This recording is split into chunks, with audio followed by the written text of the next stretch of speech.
Hello বন্ধুরা, আজকে আমি নিয়ে এসলাম আবারও নতুন একটি গল্প, যা শুনলে আপনারা হাতের কাজ করতে বাধ্য হবেন।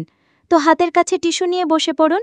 বিশেষ অনুরোধ, আপনারা প্রত্যেকেই আমার গল্প শুনে কিন্তু সাবস্ক্রাইব করেন না, তো অবশ্যই চ্যানেলটিকে সাবস্ক্রাইব করুন এবং গল্পে মনোযোগ দিন।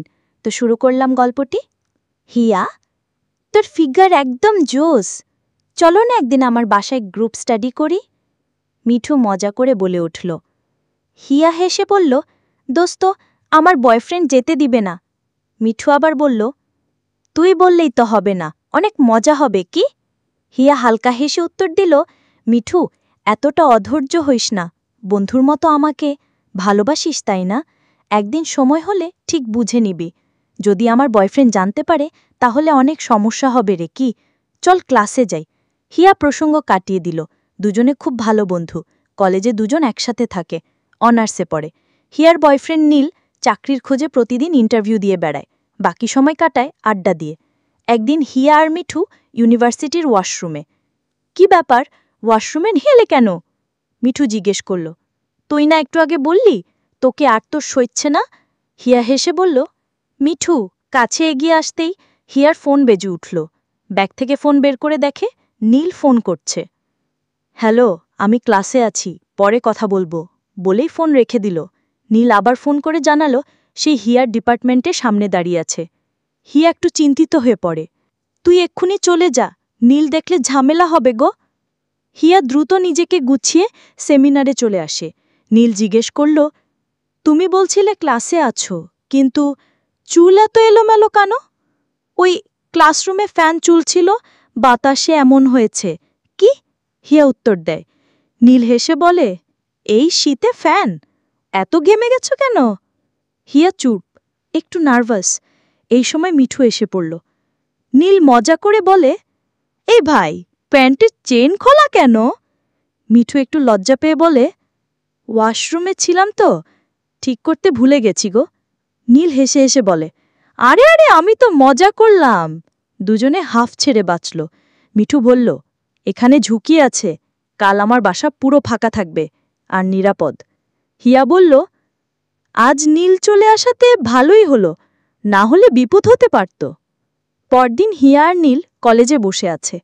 হঠাৎ মিঠু এসে পড়ে এবং হিয়ার গলা জড়িয়ে ধরে। নীল অবাক, বিরক্ত হেসে বলে, ভাই, বান্ধবীকে জড়িয়ে ধরলে আমাকে বাদ দিচ্ছ কেন? আমিও তো বন্ধু, আমাকে জড়িয়ে ধরো না।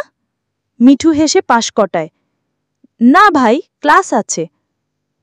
হিয়া চলে গিয়ে নীল মনে মনে সিদ্ধান্ত নেয় আজ সারাদিন নজর রাখবে ওদের ওপর। ক্লাস শেষে হিয়া ও মিঠু মিলে যায় একটি ফার্মেসিতে। সেখান থেকে সোজা মিঠুর বাসা।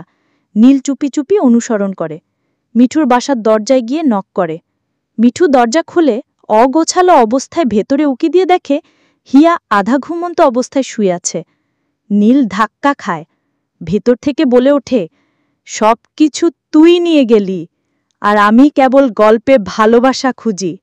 আজ তুই বুঝবি কষ্ট কাকে বলে। নীল রেগে বের হয়ে যায়। পরদিন নীল চাকরির ইন্টারভিউ দিতে যাচ্ছে। পথে দেখে মিঠুর বাসার সামনে ভিড়। জানতে চায় কি হয়েছে। লোকজন বলে, মামা, একজন খুন হয়ে গেছে গি। নীল ভেতরে গিয়ে দেখে মিঠুর নিথর দেহ ফ্যানের সাথে ঝুলছে। দেহে নির্মম নির্যাতনের চিহ্ন, আর দেয়ালে রক্ত দিয়ে লেখা, আই অ্যাম ব্যাকল। মিঠুর মৃত্যুর পর 3 দিন পেরিয়ে গেছে। ক্যাম্পাস জুড়ে অদ্ভুত এক ভয় ও কৌতূহল। কেউ বলছে আত্মহত্যা, কেউ বলছে এটা পরিকল্পিত খুন।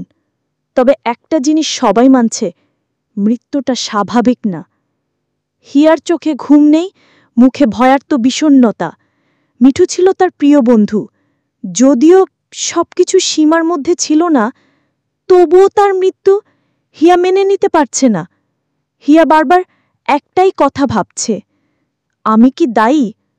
আমি কি না বললেই সব থেমে যেত? অন্যদিকে নীল হঠাৎ করে অদৃশ্য। না কোনো ফোন, না কোনো মেসেজ, সোশ্যাল মিডিয়ায় একটিও পোস্ট নেই। হিয়া নীলকে ফোন করে, নম্বর বন্ধ। কলেজে গিয়েও খোঁজ পায় না। হিয়া যেন বুঝে ফেলেছে এই মৃত্যুর সাথে এই অদৃশ্য হয়ে যাওয়ার মাঝে গভীর কিছু আছে। হঠাৎ একদিন হিয়ার ক্লাস শেষ হওয়ার পর সে হস্টেলের দিকে যাচ্ছিল। তখন তার ফোনে একটা আননোন নম্বর থেকে মেসেজ আসে। রাত 1-2টায় ছাদে এসো, তোমার মিথ্যা মুখোশ খুলে দেব। আমি ফিরে এসেছি গো, আই অ্যাম ব্যাক। হিয়ার গা ঠান্ডা হয়ে আসে। কাঁপতে কাঁপতে সে ফোনের স্ক্রিনটা বন্ধ করে ফেলে। সারাদিন তার চোখে মুখে আতঙ্ক। রাত 1-2টা হিয়ার সাহস করে হস্টেলের ছাদে ওঠে। চারদিক অন্ধকার, ঠান্ডা বাতাস বয়ে যাচ্ছে, একটা মাত্র হালকা লাইট জ্বলছে ছাদের কোণায়। হঠাৎ ছায়া থেকে কারো পায়ের শব্দ। হিয়া ধীরে ধীরে ঘুরে দাঁড়ায়। হঠাৎ পিছন থেকে একটি ছায়া গলায় ফিসফিসিয়ে বলে, তুমি কি ভাবছিলে আমি হারিয়ে যাব? আমি তো বলেছিলাম আমি ফিরে আসব গো। হিয়া চিৎকার করে ঘুরে দাঁড়ালো। কেউ নেই। ছাদের কোণায় পড়ে আছে একটি পুরনো চিঠি। চিঠিতে লেখা, তোমাদের বিশ্বাসঘাতকতা আমার ভালোবাসাকে হত্যা করেছে। এখন আমি একে একে সব কিছুর হিসেব নেব, আর তুমি সেই খালার কেন্দ্রে। I am back. রাত 1-2টা পেরিয়ে গেছে।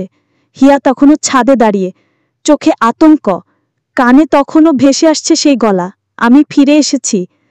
ছাদের বাতাসে হঠাৎ একটা কাগজ উড়ে এসে পড়ে হিয়ার পায়ে। হিয়া কাগজটা কুড়িয়ে নেয়।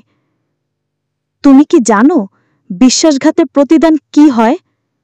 মিঠু ছিল প্রথম, এখন পালা তোয়ার। গো, আই এম ব্যাক।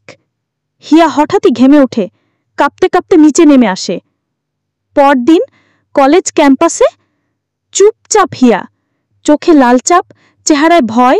বন্ধুরা জিজ্ঞেস করছে, হিয়া তুই ঠিক আছিস তো? কিন্তু হিয়া উত্তর দেয় না, শুধু বলে, আমাকে কেউ ফলো করছে গি।